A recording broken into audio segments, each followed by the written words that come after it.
Quem é Dante? Por que ele tá perdido numa floresta e por que caralhos ele decide ir pro inferno? Imagine acordar de ressaca moral no meio de uma floresta escura, sem GPS, sem celular e com a sensação de que tudo na sua vida deu errado. Foi exatamente assim que começou a aventura do nosso protagonista, Dante. Só que em vez de tomar um café forte e seguir em frente, ele resolveu fazer algo levemente mais intenso, dar um passeio completo pelo inferno. Mas antes de continuar, vamos combinar uma coisa. Dante não era só mais um cara aleatório. Ele era poeta, político e principalmente um sujeito bem puto com o mundo. A Divina Comédia, a obra onde isso tudo acontece. É basicamente o textão de desabafo mais elaborado e vingativo da história da literatura. Ele escreveu isso no exílio, sem grana, sem prestígio e com uma lista mental de desafetos que ele queria muito ver se ferrando eternamente no submundo. E spoiler, ele colocou vários deles lá. Agora, por que ele tá perdido numa floresta? É boa pergunta. A tal floresta escura não é só mato e cipó. É uma metáfora para a vida fodida. A meia-idade bateu, a crise existencial chegou e Dante percebeu que estava cheio de pecado, medo e perdido do meio do nada. A real é que ele não sabia mais quem ele era, nem para onde ele estava indo. A floresta era o puta merda, o que eu tô fazendo com a minha vida? Da Idade Média. E é aí que entra a parte mais insana. Em vez de procurar terapia, Dante dá de cara com 3 feras simbólicas que bloqueiam o caminho dele. Uma pantera, para representar a luxúria, um leão, para a soberba, e uma loba, a ganância. Não dá para passar. E quando tudo parece ainda mais sem sentido, surge Virgílio. Sim, o poeta romano.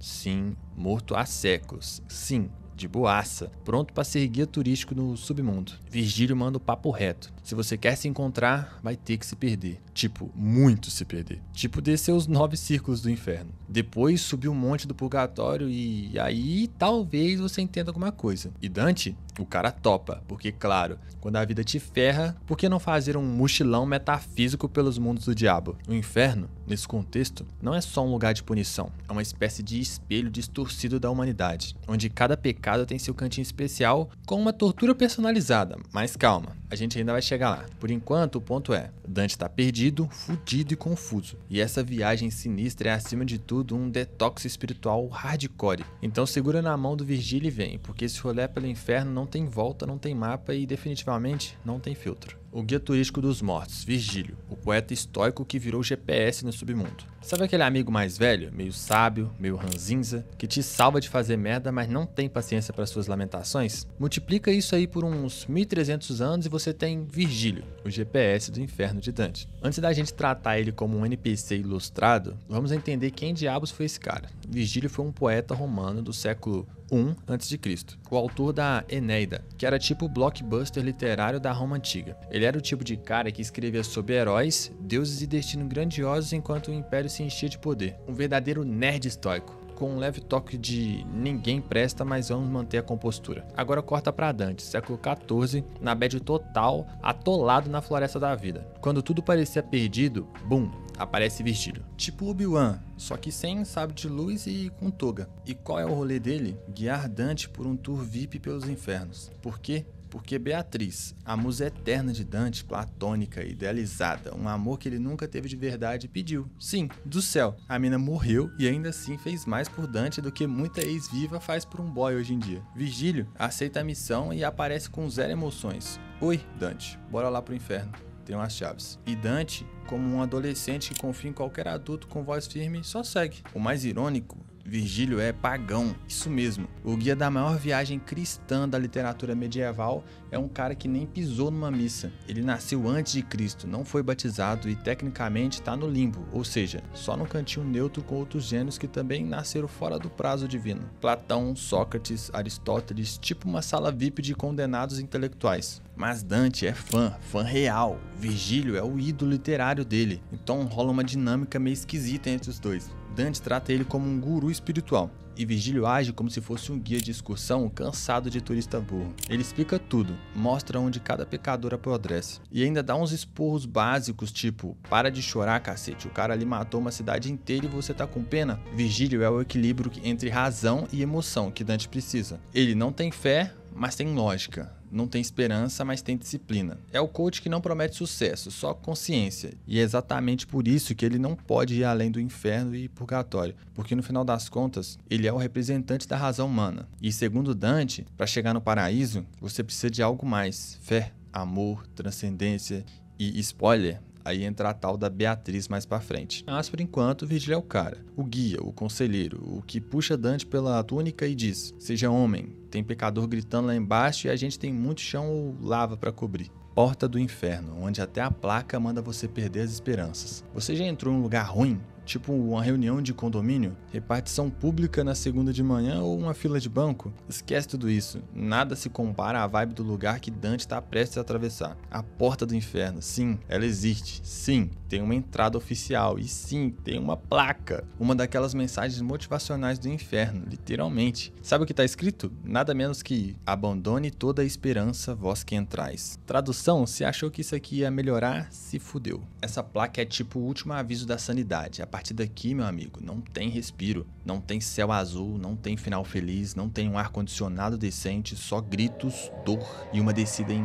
espiral rumo ao pior da humanidade. Agora, antes de Dante meter o pé nessa porta sombria, tem uma galera do lado de fora. Quem? Os indecisos, isso mesmo. Nem os pecadores de verdade querem se misturar com eles. São aquelas almas que nunca fizeram porra nenhuma significativa na vida, nem boas ações, nem maldades épicas, só viveram no modo soneca. Gente que passou pela vida como spam, sem utilidade, sem coragem, sem tomar partido. Resultado, estão ali, eternamente correndo atrás de uma bandeira vazia, sendo picados por insetos demoníacos. Porque nem o céu nem o inferno quer esse tipo de gente. Um recado claro: ficar em cima do muro também tem consequência. Dante olha pra isso e já sente vontade de voltar pro mato, mas Virgílio, com seu carisma habitual de GPS sem emoção, manda seguir. Eles cruzam a porta e é ali que começa o inferno de verdade. Tipo, não tem como voltar atrás. Aceita que dói menos. Mas vamos falar do peso simbólico dessa entrada. A Porta do Inferno não é só uma decoração gótica com vibes de Halloween. Ela marca o momento em que Dante cruza da teoria para a prática, do medo existencial para a experiência real. Ele não tá mais perdido na floresta, agora ele tá dentro do sistema. É como assinar um contrato sem ler as letras miúdas e só depois perceber que vendeu a alma.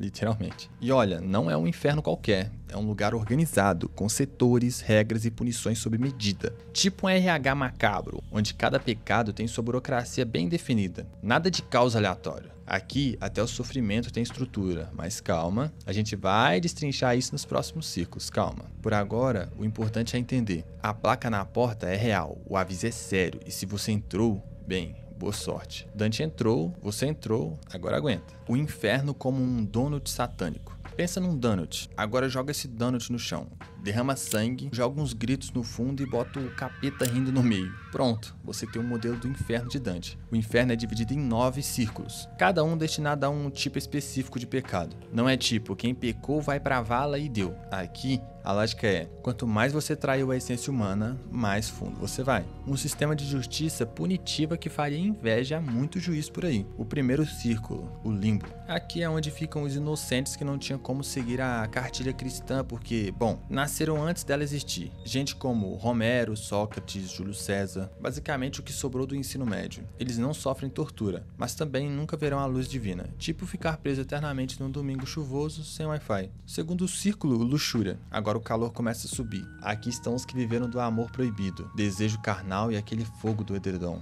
Sem muito controle. Nada contra o prazer, mas pra Dante, esses aí trocaram razão por tesão. Resultado, ficam voando eternamente num furacão demoníaco, como mosquitos sem rumo, apaixonados, perdidos e sempre fora do alcance do que querem. O terceiro círculo, gula. Os que não sabiam quando parar, comer, beber, consumir como se o mundo fosse acabar amanhã. Agora estão atolados numa lama nojenta, sob uma chuva de granizo e merda, literalmente. Guardado pelo cão de 3 cabeças, Cérbero, que mais parece um entregador de karma. Aqui, a gula virou nojeira. Quarto círculo, ganância. Ricos, egoístas e esbanjadores de um lado, mão de vaca e acumuladores do outro. E adivinha? Eles passam a eternidade rolando pesos enormes uns contra os outros e gritando insultos. Tipo uma guerra de ego sem fim.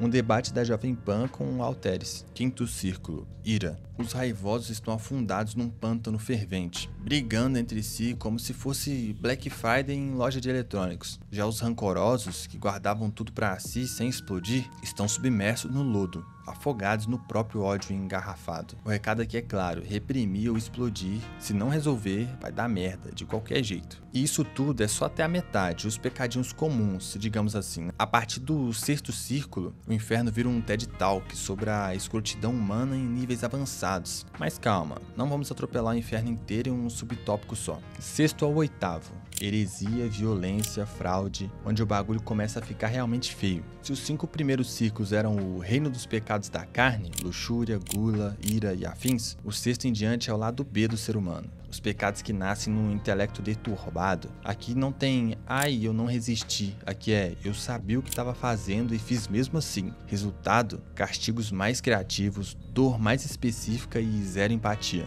Sexto círculo, heresia. Pensou diferente? Arde aí. Esse círculo é reservado para quem ousou discordar da doutrina oficial. Gente que questionou a alma, a vida após a morte, a religião, tipo filósofo, mas que não virou meme. Dante vê esses hereges sendo enterrados vivos em tumbas de fogo. É tipo forno de pizza, só que com corpos dentro. E por quê? Porque eles morreram espiritualmente antes da hora. Então nada mais justo que passarem a eternidade tostando em sarcófagos incandescentes. Inclusive tem político metido lá também. Dante não perdoa nem os conterrâneos. Sétimo círculo, violência. O vale da bad trip tripla. Aqui a parada quebra em 3 subníveis, porque violência é versátil, né? Primeiro, violência contra os outros. Assassinos, tiranos e sanguinários estão mergulhados num rio de sangue fervente, vigiados por centauros armados. É tipo um festival de tortura medieval. Segundo, violência contra si mesmo, os suicidas. Dante, sensível nessa parte, coloca essas almas como árvores torturadas, cujos galhos sangram quando quebrados, um retrato brutal da dor eternizada. Os gastadores suicidas, eles viram matéria-prima para uma floresta infernal, sendo perseguidos por cadelas demoníacas. Sério. Terceiro, violência contra Deus, natureza e arte. Os blasfemos, os sodomitas e os agiotas, todos fritando num deserto de areia em chamas, com fogo chovendo do céu. A ironia, o clima do inferno medieval lembra muito de certas praias brasileiras em janeiro. Esse círculo é um recado direto: se você destruiu algo essencial, vida, si mesmo, criação divina, agora aça eternamente com estilo. Oitavo círculo, fraude. Aqui só entra quem é FDP com diploma. Esse é o mais labiríntico de todos, chamado de Malebold, literalmente bolsas do mal.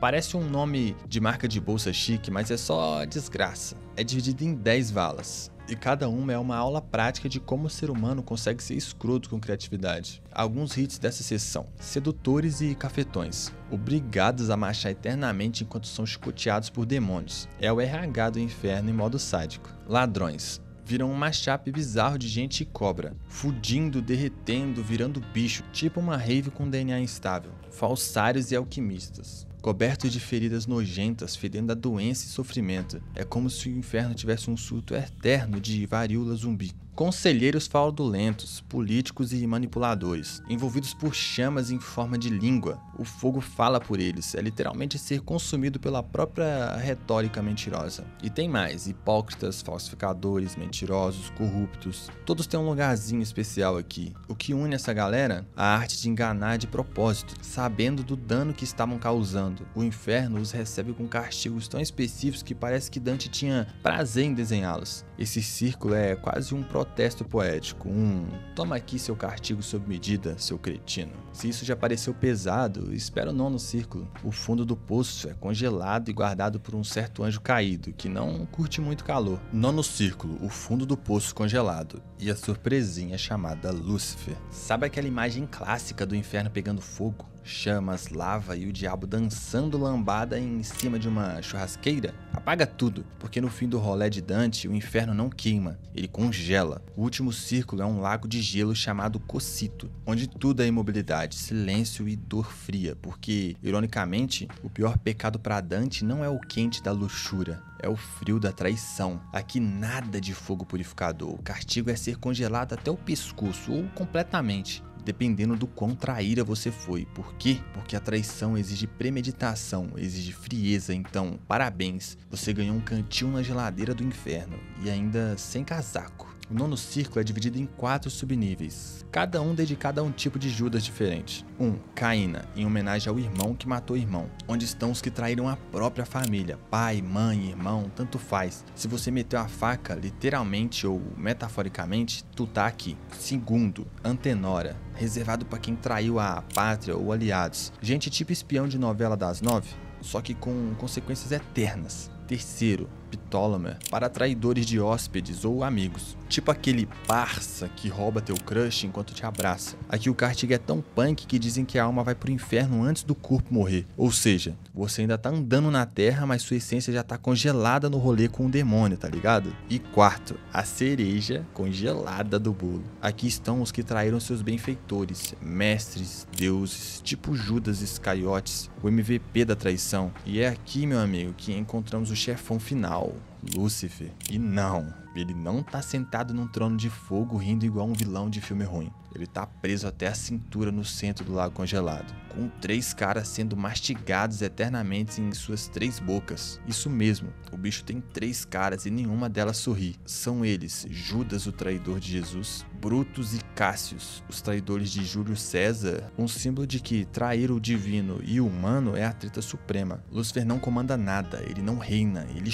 chora, grita e se debate. Suas asas gigantes batem desesperadamente e só aumentam o gelo ao redor. Ele é o símbolo do fracasso total, da rebelião que não virou revolução. Tá ali, congelado na própria arrogância, um deus caído que virou o monumento da própria derrota. Dante olha aquilo e não tem catarse, não tem grande revelação, só um silêncio gelado, um vazio brutal, porque o fundo do poço não é barulhento, é solitário, imóvel, sem saída. Mas aí, claro, rola a virada. Dante e Virgílio escalam as costas peludas do capeta. Sem contexto, essa frase parece pior ainda, e saem do inferno pelo outro lado do mundo, prontos para encarar o purgatório. Mas isso, meu querido, é outro rolê. Saída de emergência, como Dante escapa do inferno e o que vem depois. Depois de atravessar 9 círculos de desespero, gritos, traição, cobra mutante, burocracia demoníaca e gelo no rabo, você deve estar se perguntando, beleza, e como que é que ele saiu dessa porra toda? Ele literalmente escalou a bunda do capeta. Lúcifer tá preso de cabeça para baixo no centro da terra, tipo uma barata cósmica esmagada, e Virgílio manda um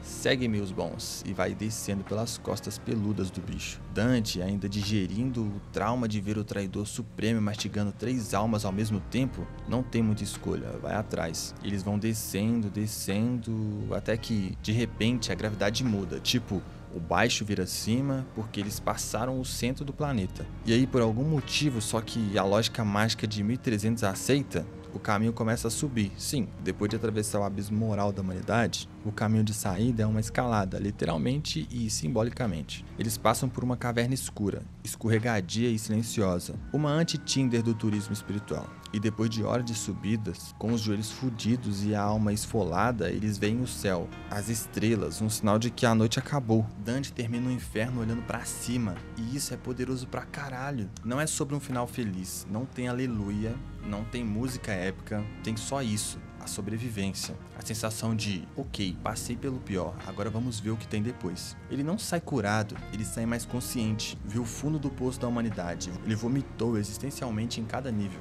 entendeu que todo mundo tem merda, mas também que dá pra sair, desde que você tenha coragem de encarar o seu próprio inferno. E o que vem depois? O purgatório, uma montanha espiritual que, diferente do inferno, é sobre subir, não descer, sobre limpar a alma, não julgá-la. Mas isso é papo pra outro vídeo, outro rolê, outro dia. O que importa aqui é, Dante entrou perdido numa floresta escura, saiu do inferno enxergando as estrelas, e no meio do caminho ele virou espelho pra gente. Porque no fundo, todo mundo tem um inferno pessoal, mas a saída sempre envolve olhar pra cima e continuar subindo. É isso, pessoal, esse foi o vídeo. Se você ficou até o final, deixa o like, se inscreve, ajuda o canal aí, beleza? Tamo prestes aí pros 2.000 inscritos, mano, isso tá ficando muito legal.